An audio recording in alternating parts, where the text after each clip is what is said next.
இன்று Kumbakonam wisdom rotary கிளப்பில் நடைபெறும் திட்டங்களின் வெளியிட்ட நிகழ்ச்சியில் ரொட்டேரியன் டாக்டர் கே சீனிவாசன் கலந்து கொண்டு சிறப்பிக்கிறார். வணக்கம் நேயர்களே. இந்த வருட ஏப்ரல்ல இருந்து ஜூன் வரைக்குள்ள மட்டும் கிட்டத்தட்ட 50 டன் தங்கத்தை இந்தியர்கள் வித்திருக்காங்க. நம்ம வீட்டெல்லாம் எடுத்துக்கிட்டோம் அப்படின்னா கல்யாணமோ காதுகுத்தோ முதல் வேலையாக எங்கே போவோம் அப்படின்னா நகை கடைக்கு தான் ஓடுவோம். அப்படி என்ன விசேஷம்னாலும் முக்கியமான பொருளாக பார்க்கப்படுறது தங்கம் தான். தலைமுறையாக தங்கம் தான் நமக்கு மிகப்பெரிய பாதுகாப்பு அப்படின்னு வழி வழியாக சொல்லப்பட்டிருக்கு. அதை சும்மா போட்டு அழகு பார்க்கறது அப்படிங்கிறது ஒரு பக்கம் இருந்தாலும் கஷ்ட காலத்தில் உதவுறதுக்காகவும் தான் தங்கத்தை வாங்குவோம். ஆனால் ஏப்ரல், மே, ஜூன் இந்த 3 மாதங்களில் மட்டும் மக்கள் நகையை அதிகம் வாங்காமல் அதிகம் விற்றுருக்காங்க. அதுவும் எந்த அளவுக்கு அப்படின்னா 50 டன் அளவுக்கு. 50 டன் அப்படின்னா எந்த அளவு அப்படின்னு பார்க்குறப்போ இப்போது 1 டன் அப்படின்னா 1000 கிலோ அப்படின்னு சொல்லி அர்த்தம். ஆக 50 டன் அப்படிங்கிறது 50,000 கிலோ, 5 கோடி கிராம் தங்கம். அதாவது கிராமில் பார்த்தோன்னா 5 கோடி கிராம் தங்கத்தை வந்து மக்கள் விற்றுருக்காங்களாம். 5 கோடி அப்படிங்கிறப்போ இப்போது சாதாரணமாக ஒரு செயின் எடுத்துக்கிட்டோம் அப்படின்னா ஒரு பவுன் இப்போ 10 கிராம்னு வச்சுக்கோம். 10 கிராமில் ஒரு செயின் ரொம்ப சிம்பிளாக மெல்லிசாக எடுக்கிறோம் அப்படின்னு வைங்க, எவ்வளோ செயின் போடலாம், எத்தனை ஜிமிக்கி போடலாம். இப்போ ஒரு பவுனில் வளையல் ஒன்று எடுக்கிறோம் அப்படின்னாலும் எவ்வளோ வளையல் போடலாம். ஆக 5 கோடி கிராம் தங்கமானது விற்கப்பட்டிருக்கு. தங்கம் விற்பனை வந்து 43% அதிகரிச்சிருக்கு. அதாவது லட்சக்கணக்கான நகைகள், தங்க காசுகள், தங்க கட்டிகள் விற்கப்பட்டிருக்கு. அடுத்து 2026 தொடக்கத்தில் தங்கம் விலை எவ்வளோ இருந்துச்சு அப்படின்னா 1.8 லட்சம் ரூபாயா இருந்துச்சு. ஆனால் இப்போ தங்கம் விலை 1.4 லட்சமாக குறைஞ்சிருக்கு. அதாவது 2026 தொடக்கத்தில் இருந்தது இப்போ வந்து குறைஞ்சிருக்கு அப்படின்னு சொல்லப்படுது. இன்னும் விலை குறைஞ்சிருமோ அப்படின்னு மக்களுக்கு ஒரு பயம் வந்துருச்சு. சில நிபுணர்கள் தங்கம் வந்து 10 கிராமுக்கு 1.2 லட்சமாக கூட குறைய வாய்ப்பு இருக்குது அப்படின்னு சொல்கிறாங்க. அந்த பயம்தான் மக்களை தங்கத்தை விற்க வச்சிருக்கு. இப்போ நீங்கள் ஒரு 25 வருஷத்துக்கு முன்னாடி தங்கம் வாங்கியிருந்தீங்க அப்படின்னா 10 கிராம் 4500 ரூபாயாக தான் இருந்துச்சு. ஆனால் இப்போ 1 லட்சத்துக்கு மேலே போயிருச்சா, அப்போ அது லாபம்தான்.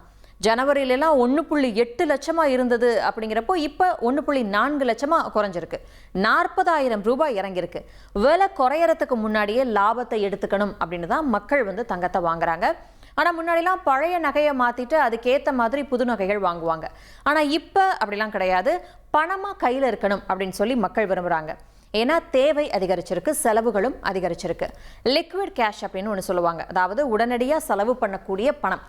தங்கம் மதிப்பு மிக்கது தான், அது வந்து மாற்று கருத்தே இல்லை. ஆனால் அதை வச்சு நேரடியாக எந்த பில்லும் கட்ட முடியாது. முதல்ல அதை விற்கணும், விற்றதுக்கப்புறம் அதை பணமாக மாறிடும். அந்த பணத்தை வச்சு கடனை கட்டுறோம், படிப்பு செலவுக்கு அதுக்கு செலவு பண்ணுறோம், இல்லை தொழில் தொடங்கணுமா அதுக்கு செலவு பண்ணுறோம், மருத்துவ செலவுக்கு பார்க்குறோம். இந்த மாதிரி செலவுகளுக்கெல்லாம் அந்த தங்கத்தை விற்ற பணத்தை வந்து நம்ம பயன்படுத்துகிறோம். மக்கள் அப்படி விற்கக்கூடிய நகைகளை நிறுவனங்கள் வந்து மறுசுழற்சி பண்ணுறாங்க. அதை வேறு ஒரு நகையாவோ இல்லை தங்க கட்டியாவோ இல்லை தங்க காசாவோ மாற்றிடுவாங்க.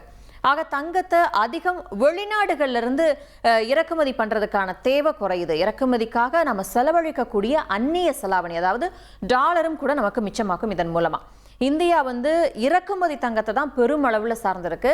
நம்ம நாட்டுக்குள்ள உற்பத்தி செய்யக்கூடிய தங்கத்தோட அளவு அப்படிங்கிறது ரொம்ப ரொம்ப குறைவு.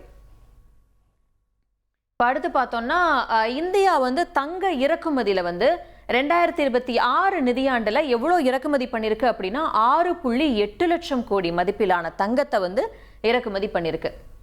இதுவே 2025 மறுசுழற்சி செஞ்ச தங்கத்தோட அளவு எவ்வளோ அப்படின்னு பார்த்தோம்னா 125 150 டன் தங்கத்தை வந்து நம்ம மறுசுழற்சி பண்ணியிருக்கோம் கடந்த ஆண்டு.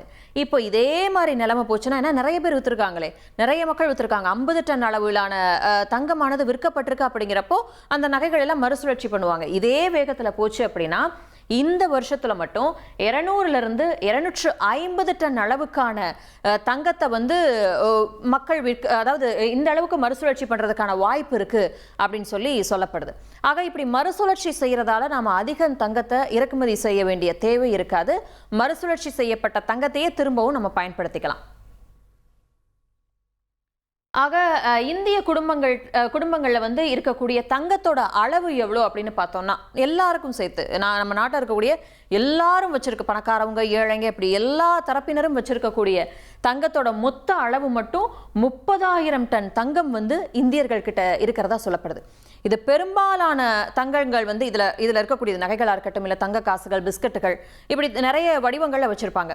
இதுல பெரும்பாலான தங்கம் பீரோக்கள்லையும் பேங்க் லாக்கர்கள்லையும் தான் தூங்கிக்கிட்டு இருக்கு. இதுக்கு பேர் தான் வந்து ஐடில் கோல்டு அப்படின்னு சொல்லுவாங்க. அதாவது இந்த தங்கத்தை எதுவுமே செய்யாம சும்மா வச்சிருக்கோம்ல, போடவும் மாட்டோம், விற்கவும் மாட்டோம், ஆனால் அது அப்படியே பத்திரமா வச்சிருப்போம்ல, அதுக்கு பேர் ஐடில் கோல்டு அப்படின்னு சொல்றாங்க. அதனால இப்போ நிறைய பேர் வந்து பழைய தங்கத்தை வந்து விற்கிறதால அதை வாங்கக்கூடிய நிறுவனங்களுக்கு வந்து வேலை அதிகமாயிடுச்சு. பல நிறுவனங்கள் வந்து பழைய தங்கத்தை வாங்கக்கூடிய விகிதம் 40% அதிகரிச்சிருக்கிறது அப்படின்னு சொல்றாங்க. அதாவது நிறுவனங்கள் வாங்குறது தங்கம் விலை உச்சத்தை தொட்டுச்சு அப்படின்னு நினைச்சுதான் இந்தியர்கள் வந்து பழைய தங்கத்தை விற்கிறதுக்காக போட்டி போடுறாங்க. இப்போ விற்கிறதன் மூலமா பல வருடங்களா சேர்த்து வச்ச தங்கத்தை பணமா மாத்திக்க முடியுது. அதே சமயம் இந்த மறுசுழற்சி தங்கம் நம்ம உள்நாட்டு தங்க உற்பத்தியை அதிகமாக்குறது மட்டும் இல்லாம அதிக செலவு செஞ்சு தங்க இறக்குமதி பண்றதையும் கணிசமான அளவுல குறைக்குது. ஆனா அவசரப்பட்டு வித்துட்டோம் அப்படின்னா எதிர்காலத்துல தங்கம் விலை வந்து ஒரு எக்கு தப்பா இன்னும் பல மடங்கு அதிகமாகுது அப்படின்னு வைங்க. 1 கிராம் தங்கம் வாங்கணும்னாலும் கையை பிசைஞ்சிட்டு நிக்கணும் அப்படிங்கிறதையும் நம்ம மறந்துடக்கூடாது. இன்று கும்பகோணம் விஸ்டம் ரோட்டரி கிளப்பில் நடைபெறும் திட்டங்களின் வெளியீட்டு நிகழ்ச்சியில் ரொட்டேரியன் டாக்டர் கே. சீனிவாசன் கலந்து கொண்டு சிறப்பிக்கிறார்.